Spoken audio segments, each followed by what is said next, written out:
弟兄姊妹平安，今天是2023年的8月8号。今天的经文是诗篇17篇第1节到第7节、第15节，创世纪第32章第3节到21节，使徒行传第2章37节到47节。今天要跟大家分享的主题是团契生活。团契是什么？团契这个概念应该是基督教团体特殊的用语，一般在外面都称为团体或是社团。过去牧师在学生团契的时代，教会里流行一句提醒的话，他说团契是要聚会的，千万不要变质成为一个游玩、专门花教会补助，甚至只有吃喝玩乐的团体。团契这2个字就会变样，变成专吃了。为什么？因为是那个团契的团外面有一个口，里面有一个砖，所以那个口呢，从这个砖外面拿掉了，换到后面气的左边变成一个小口，这样这个字就变成吃，所以就变成专吃的团体。虽然这是开玩笑，但是我们如果以字来解析的时候，那个意思就是说，团契是一个有默契或是能够契合的团体。那么我们要思考的是，什么是能够契合？有什么样的默契呢？我们从教会的字来了解，教会这2个字其实讲的不是教会礼拜堂的硬体建筑来论。教会指的是一群人因为上帝的关系而聚集在一起的，这是一个非常重要的条件。因为耶稣基督他说道，我再告诉你们，你们在地上如果有2、3个人同心合意的祈求，无论求什么，我们的天父一定会为你们成全。因为凡有2、3个人奉我的名聚集的地方，我就在他们中间。这个是马太福音第18章19节到20节的记载。团契非常重要的一个因素是，如同新的诫命的教导。这个新的诫命的教导，就是因为我们爱上帝，然后就有了与人良好的关系。当这样的一群人聚在一起的时候，这个就是团契了。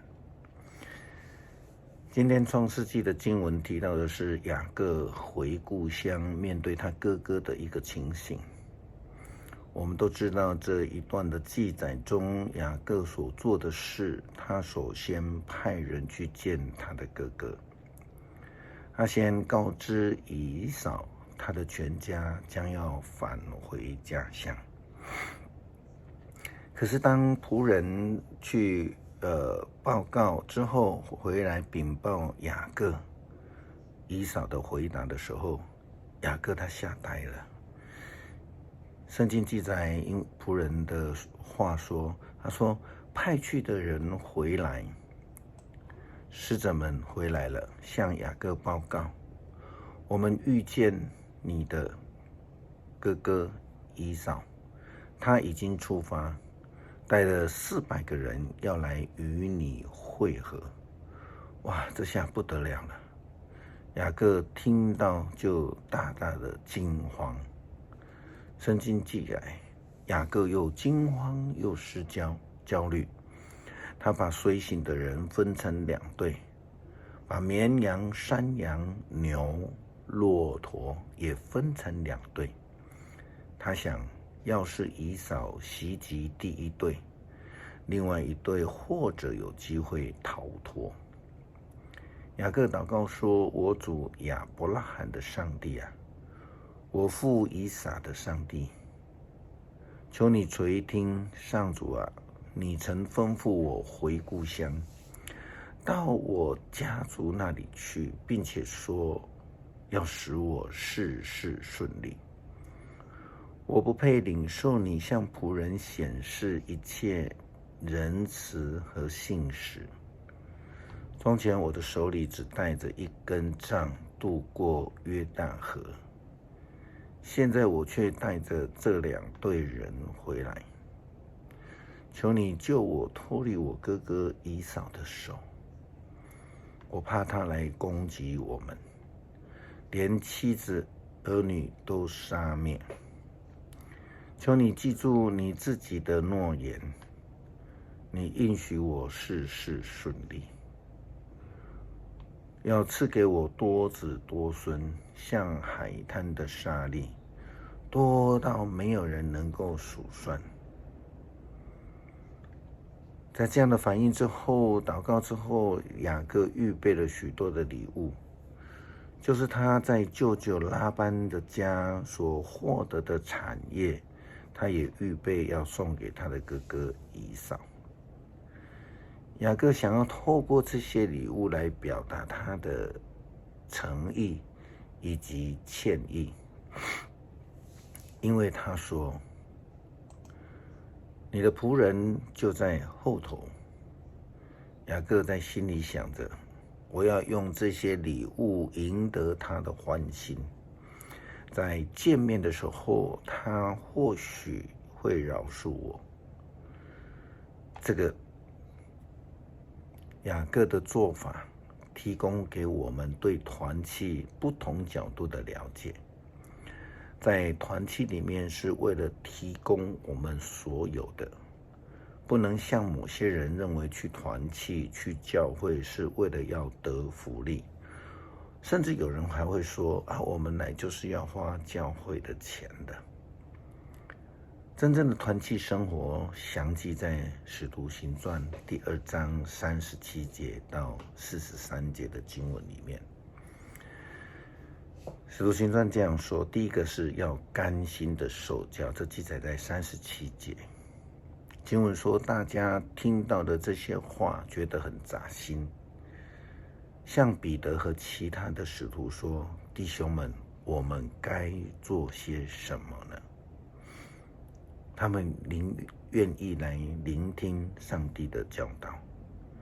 彼得告诉他们说，要认罪悔改，这是第2个，记载在38节。彼得告诉他们，你们每一个人都要悔改，并且要奉耶稣基督的名受洗，好使你们的罪得到赦免，你们就会领受上帝所赐的圣灵。因为上帝的应许是给所有我们主上帝所呼召的人，就是你们的儿女和一切在远方的人。第3个，要脱离世俗，这是记载在40节里面。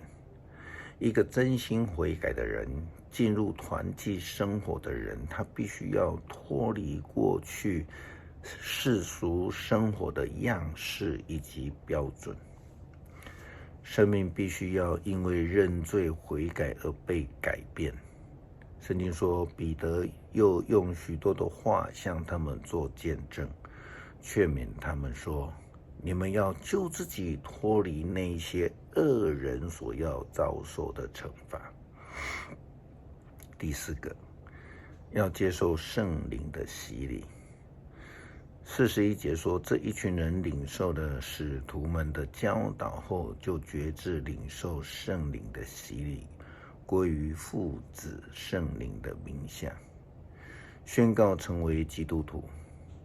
这样的人数约有3000人。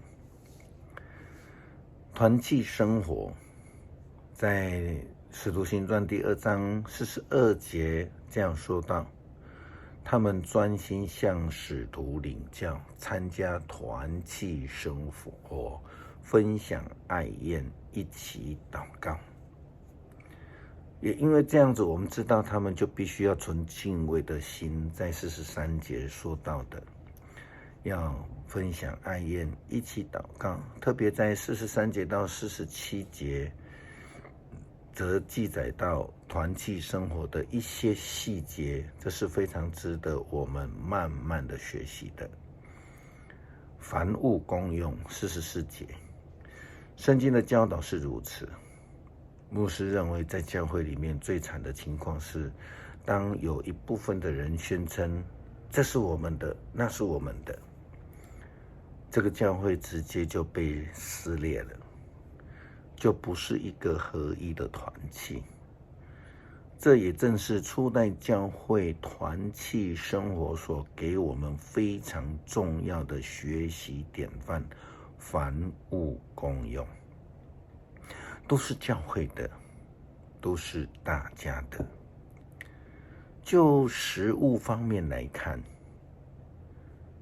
所有的开销都是从教会的经常费来支出，这些都来自教会的奉献，而奉献是统一进入的教会的经常费里面。我们用台湾政治的一个语言来论，这应该是属于那个统筹分配款。因此，虽然是由各单位所购买的物品，但也都应当归为教会财产管理，归属于教会才对。再来就是要提供所需，这是在45节。每一个人都将自己所有的东西来跟兄姐分享，就像礼拜天牧师的分享信息里面那个乌饼鳄鱼的那一位小男孩一样。如果没有他当时候的做法，那这个当时候的人都只担心自己啊，就藏私啊，就藏私，所以就没有东西可以去喂养5000个人，让5000个人吃饱了。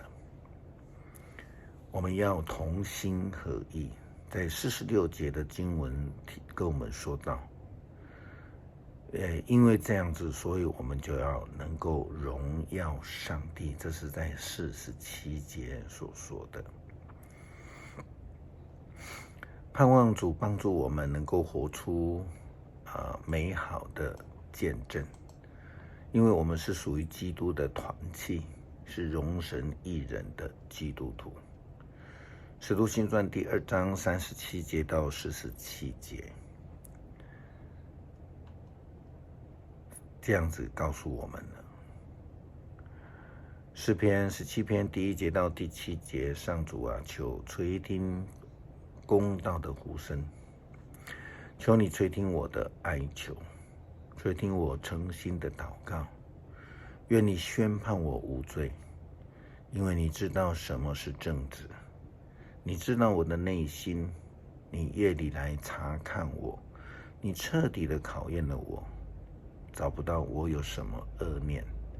我不向别人说邪恶的话，我顺从你的命令，我不走暴徒的路，我一直跟随你的脚步，从来没有偏离。上帝啊，我求告你，因为你必答应我，求你侧耳垂听我的申诉，求你显示奇妙慈爱来拯救我。我倚靠你，就能躲避仇敌，因为我正直，我得以朝见你。我醒了的时候，你的同在使我满心快乐。求主帮助我们过一个得胜的团契生活，让我们能够在教会生活里面来活出荣神益人的见证。感谢祷告，奉主耶稣基督圣名求，阿们。